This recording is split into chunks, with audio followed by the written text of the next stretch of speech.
एक बार स्वर्ग के राजा इंद्र, देवताओं के राजा इंद्र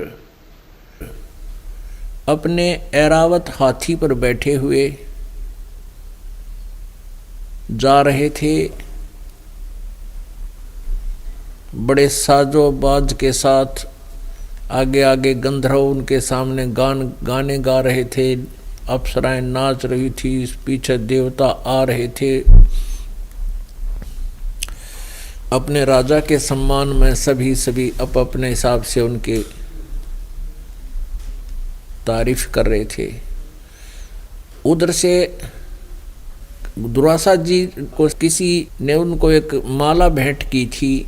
उस माला को और ऋषि दुर्वासा ने वो अपने सिर पर जो रखी हुई थी माला, वो उठाकर उसको हाथी पर बैठे हुए इंद्र को फेंक दी। इंद्र ने वो हाथ में ले ली। हाथ में लेकर के फिर उसने वो क्या करता है, हाथी के मस्तिष्क पर रख देता है। इतना चौड़ा हाथी का मस्तिष्क, पूरा प्लेटफार्म सा, उस आगे उसके ऊपर रख देता है। वो कोई एक्स्ट्रा चीज, जैसे कोई फल खाया उसके छिलके भी वो वहाँ रख देता था हाथी के गुद्दी में, और हाथी फिर अपने सूंड से उनको पकड़कर जमीन पर फेंक देता था। ऐसा उसकी क्रिया थी। तो उसने, इंद्र ने अपना वो माला जो उसने फेंकी, उसने वह ले ली, उठा के हाथी के उस गुद्दी पर रख दी, मस्तिष्क पर पीछे, और हाथी ने सूंड से वो पकड़ कर बाहर फेंक दी। दुर्वासा सब देख रहा था। अब दुर्वासा ने कहा कि ए इंद्र, तू राज पा करके अभिमानी हो गया है, तूने मेरे द्वारा दी हुई एक भेंट का निरादर किया है। तेरा नाश हो जाएगा, तू राज से वंचित हो जाएगा, तू निर्धन हो जाएगा। ये श्राप दे दिया। अब उस इंद्र ने हाथ पांव भी जोड़े, जी मेरे से गलती बन गई, मन तो पता नहीं था, मैं तो, अब ये फूलों की माला थी, मैंने सोची आपने दे दी, मैंने यहाँ रख दिया, हाथी ने उठा के नीचे डाल दी, मेरी क्या गलती है, क्षमा करो। नहीं, हमने जो बोल दिया सो बोल दिया। अब कुछ दिनों के बाद इंद्र का राज भी छिना गया। जंगल में जाकर टाइम पास किया उसने, बाजिका छोड़ के राक्षसों ने उपाक्रमण कर दिया। अब इनको हम संत मान्या करते, सब डरा करते, भाई साधुवान नहीं बोलना चाहिए, ये क्या के शब्द बोल देंगे, ये नाश करने थे ये सारे। और ऋषि दुर्वासा जो श्री कृष्ण जी का गुरु भी था, आध्यात्मिक गुरु। अब एक बार दुर्वासा जी द्वारका की बनी में बैठ गया जाकर। बनी में, बनी होता है एक मिनी फॉरेस्ट, यानी पहले गांव के आसपास चारों तरफ बहुत ज़्यादा जंगल होते थे, वृक्ष होते थे। वो होते थे लगभग आधा किलोमीटर की चौड़ाई में, अराउंड द विलेज, पूरे गांव के चारों तरफ। तो उसमें, उस बनी में कई में 2-2, 1-1 किलोमीटर तक लंबा भी हो जाता था वो बनी। उस वन में जाकर दुर्वासा जी ने डेरा ला लिया।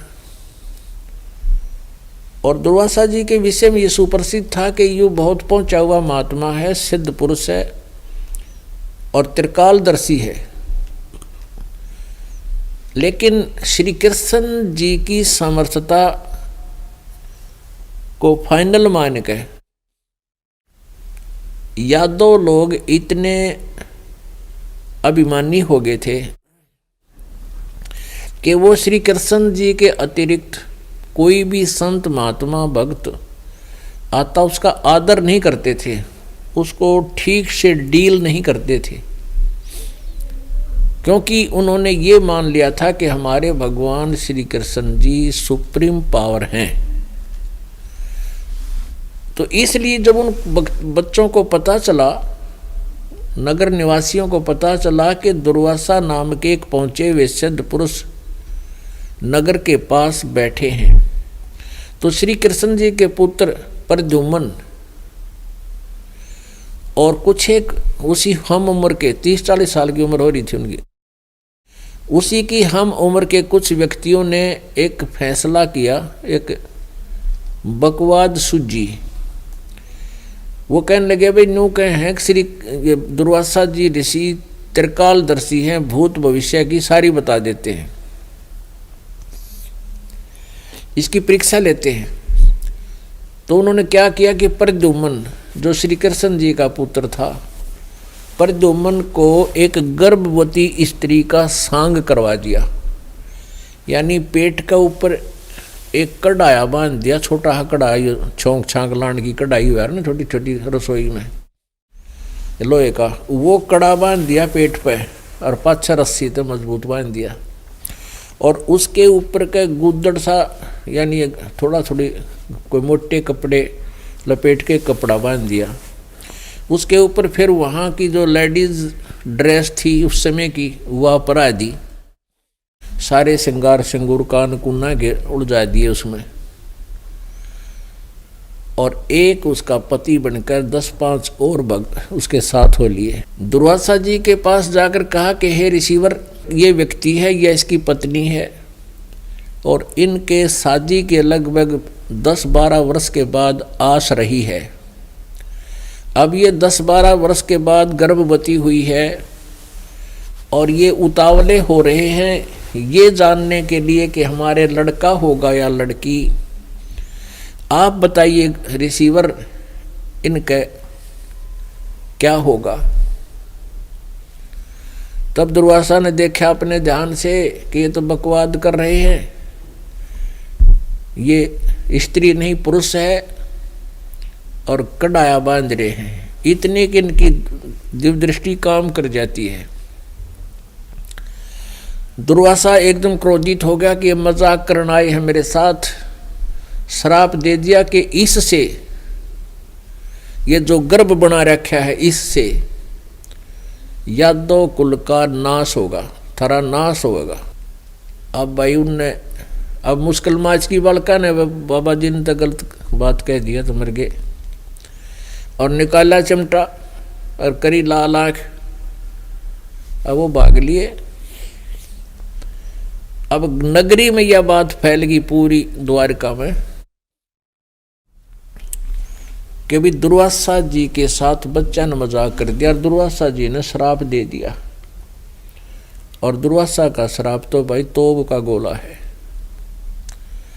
अब ये तो पूरा होगा, नाश हो गया, कति न्यू लिख कह दिया थरक यादव कुल का नाश होगा। चिंतित हुए, फिर उन्होंने देखा कि हमारे गुरु जी भी हैं और हमारे राजा भी हैं, श्री कृष्ण जी के पास चलते हैं।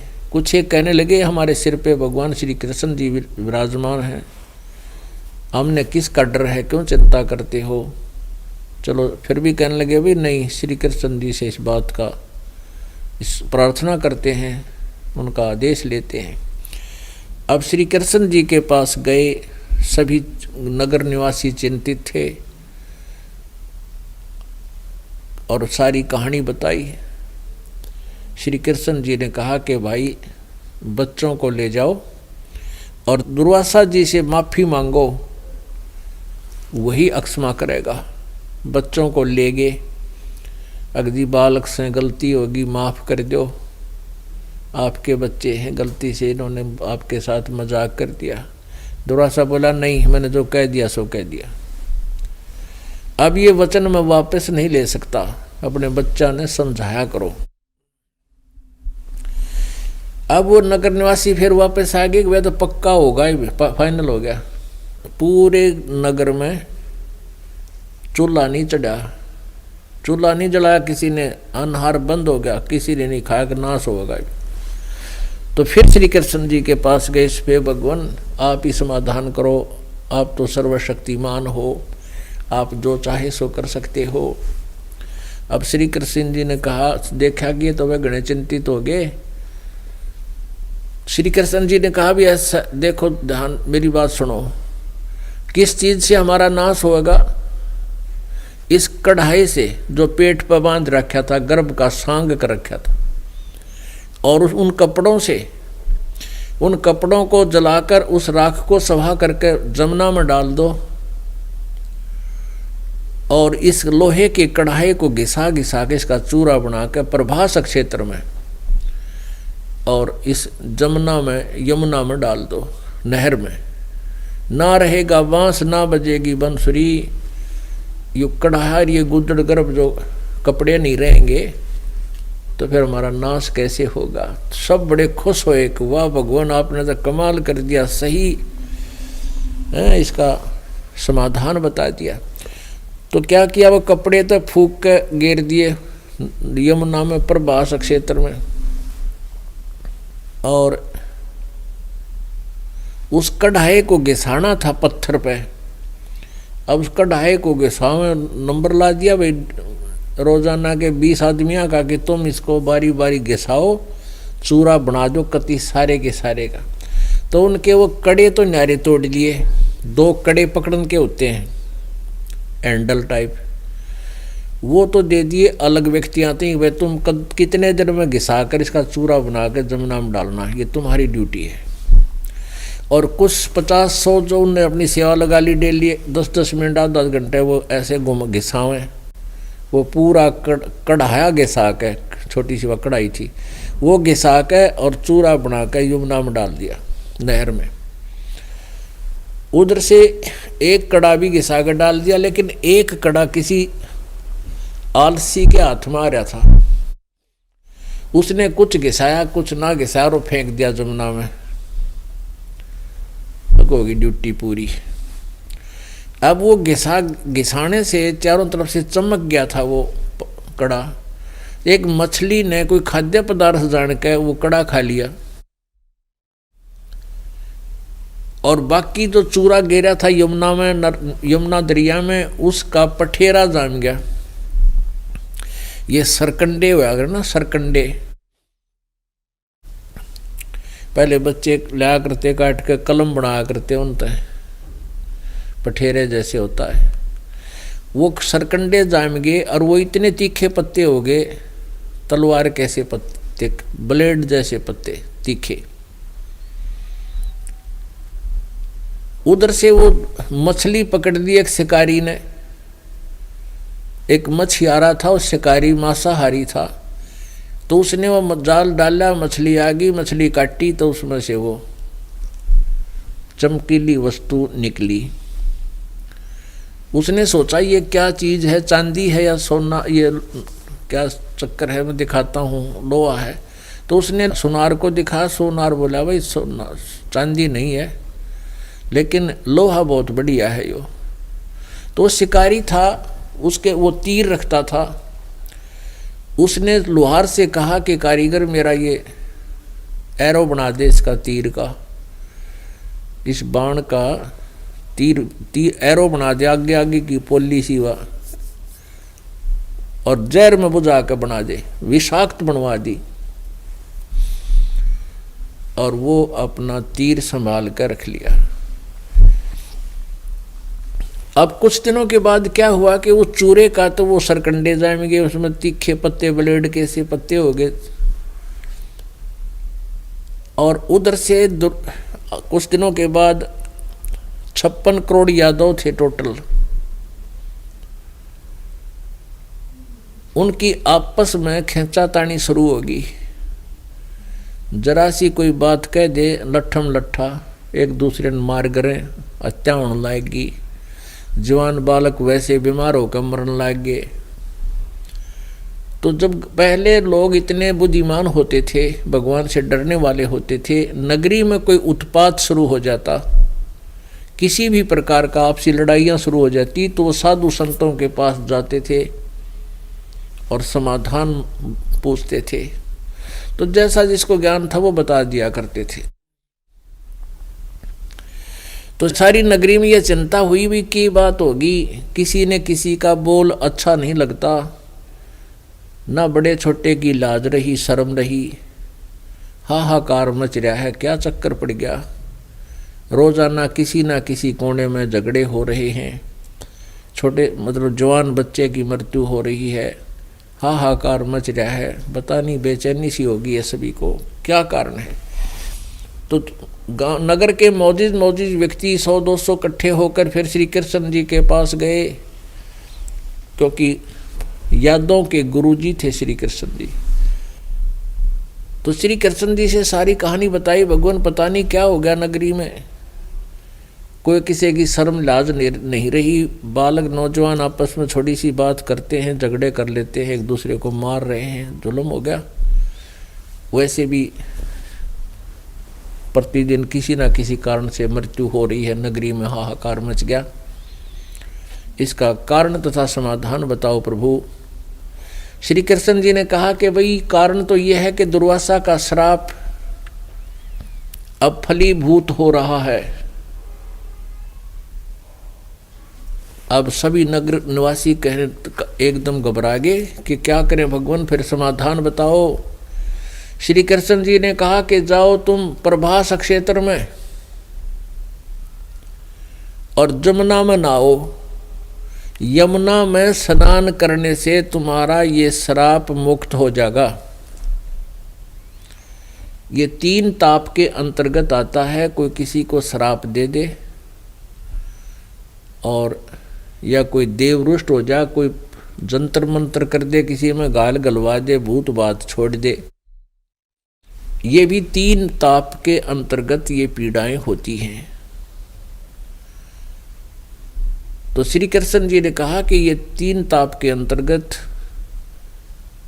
और दुर्वासा जी का दिया हुआ श्राप अब फलीभूत हो रहा है। अब ये मैच्योर हो गया, जिस कारण से सब कुछ हो रहा है। और इसका समाधान ये है कि तुम सारे के सारे जाओ नर यानी मेल यादव और जमुना में नहाओ, यमुना में, और तुम्हारा ये श्राप मुक्त हो जाएगा। तुम श्राप मुक्त हो जाओगे, तुम्हारा सब श्राप कट जाएगा, तुम्हें सुख हो जाएगा। अब सब ने, क्योंकि श्री कृष्ण जी उनके गुरु भी थे और उन्हीं को वो फाइनल माने हुए थे, उनकी आज्ञा का पालन करके सभी नर यादव, मेल यादव यानी छोटे नवजात शिशु भी जो लड़के थे, उनको भी साथ ले गए कि मेरे बालक पर श्राप ना रह जाए। और वहां चले गए नहाने के लिए प्रभास क्षेत्र में, जहां पर वो कड़ाहे गेसा के जमुना में डाले थे। और वहां उनके वो इतने बहुत लंबे क्षेत्र तक सरकंडे जाम गए थे। उस दरिया में पहले स्नान करें जाकर, सारे सब स्नान करके बाहर आवें। और स्नान करके बाहर आते ही वो जो नगर में पहले से छोटी मोटी बातों से उनकी मन मुटाव चल रहा था, वे फिर शुरू कर दें। बाहर आते तन्नत मुझे ऐसे बोला था, तू के बन रहा है राजा। तो लट्ठम लट्ठा मुक्कम मुक्का। फिर वो सरकंडे जो थे वहाँ पर उग रहे थे, वो पठेरा सा, उसने पाड़े और न्यू मारे, वो लपेटा लग गए और खींच दे, गर्दन धड़ से अलग हो जावे। उस पठेरे ने, उस सरकंडा ने,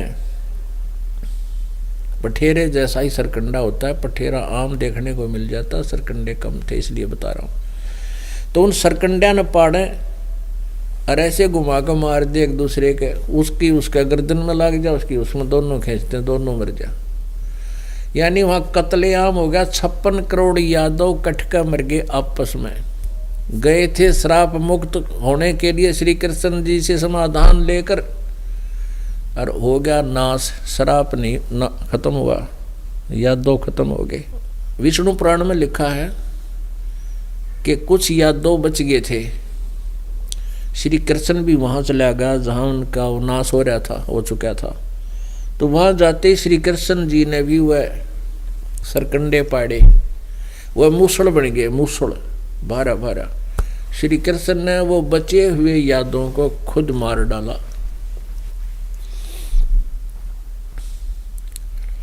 यादों का बीज नाश हो गया उस दिन। ये बाद में जो यादव अब वर्तमान में है, ये वो गर्भवती जो स्त्रियां थी, वो बाद में बचे हुए थे, उनसे फिर ये दोबारा यादव कुल प्रारंभ हुआ। तो वहां दुर्वासा ने के वचन तक यादव का कुल नाश हो गया। फिर श्री कृष्ण जी द्वारकाधीश थे सब यादों का जब नाश हो लिया, सारे मर लिए, वो जाके एक पेड़ के नीचे लेट गया। एक घुटने पर दूसरे पैर को रख के, तलवा सामने ऐसे था, और जिस उस एक तलवे में श्री कृष्ण जी के पैर में पद्म था। पद्म इतना चमकी जैसे किसी के तिल हो जाता है, ऐसे पद्म होता है, था उनके खाल में मंडा हुआ, भगवान का दिया हुआ, गॉड गिवन। तो उस पैर में पद्म जो था उसकी इतनी चमक थी जैसे 100 वाट का बल्ब हो, और दिन की रोशनी में भी वो चमक रहा था। लेकिन जिस वृक्ष के नीचे वो लेटे हुए थे, उस वृक्ष की टहनियां झुरमट नीचे जमीन पर तक झुकी हुई थी। एक शिकारी जिसने वो कढ़ाई का कड़े का और अपने तीर का एरो बनवा लिया था, तीर बनवा लिया था, विषाक्त तीर वो एरो बनवा लिया था, तीर अपने बाण का। वो सुबह से घूम रहा था कोई शिकार करने के लिए, कोई हिरण मृग मारने के लिए, लेकिन कोई हिरण मृग उसने 2 पैर तक नहीं मिला। वो ऐसे तैयार किए घूम रहा था कि मृग दिखकर ठोक दूं। उसने क्या देखा कि वृक्ष की झुरमटों के अंदर से परले पार कोई चीज चमक रही है।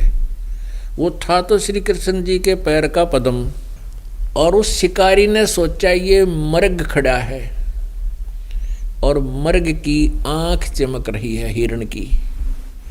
उसने आव देखा ना ताव देखा, वो निशाना साध दिया उस चमकीली वस्तु को मृग की आंख जान के,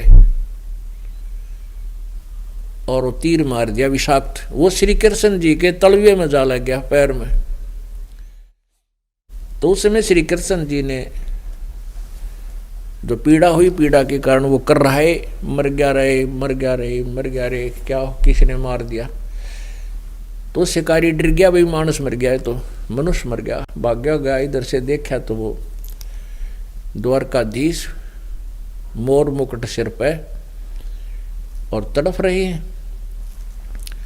हाथ जोड़कर वो शिकारी कहता, प्रभु मेरे से गलती होगी, धोखे से हो गया, मैंने ऐसे ऐसे आपके पैर में यह चमकीली वस्तु थी, मैंने मृग की आंख जान के धोखे से तीर मार दिया, मुझे माफ करो प्रभु, मेरे से धोखा हो गया, मेरे से गलती होगी, जुल्म हो गया। अब श्री कृष्ण जी कहने लगे, भाई शिकारी तेरा दोष नहीं, ये तेरा और मेरा पिछला अकाउंट था, वो क्लियर हो गया। अब वो कहने लगे, अब श्री कृष्ण जी ने जब ये बात कही कि तेरा और मेरा पिछला जन्म का कोई अकाउंट था, यो क्लियर हो गया, लेन देन था आपका और मेरा, हिसाब बराबर हो गया। तब उसने कहा शिकारी ने कि हे भगवान, आप राजा और मैं एक रंक, आपका और मेरा क्या हिसाब हो सकता है। तब श्री कृष्ण जी ने कहा कि त्रेता युग में तू बाली था, बाली, और मैं रामचंद्र था, दशरथ पुत्र, तो सुग्रीव का भाई बाली था, और मैंने तेरे को ऐसे ही मारा था, वृक्ष की ओट लेकर धोखा करके तेरे साथ, तो तेरा मेरा टीट फॉर टैट बराबर हो गया। और कहने लगा तू अब यहाँ से खिसक जा, न तने घट देंगे वह भीम। और भाई कोई संदेशा मेरा भिजवा दे किसी के माध्यम से उन पांडवों के पास, वो मेरे रिलेटिव हैं और यहाँ आ जाएंगे, उनको बता देना जल्दी बुलाए। तो उसने ऐसे किसी के माध्यम से संदेशा भिजवाया, तो वापस आए। तो पुण्यात्माओं, इस कथा से हमने बहुत कुछ जानना है। कहते हैं बदला कहीं ना जात है 3 लोक के माँ, और सतगुरु मिले कबीर से तो सतलोक ले जा।